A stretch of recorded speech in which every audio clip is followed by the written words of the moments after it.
ถูกมาแล้ว5 งวดติดเลขเจ้าพายุให้มาอีกงวด15 กรกฎาคม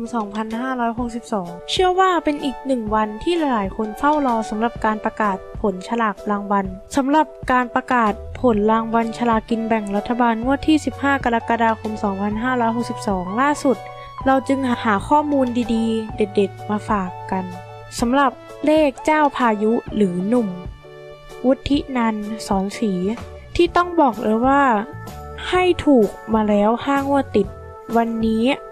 โดยได้มาโพสต์ภาพระบุข้อความว่ามื้อนี้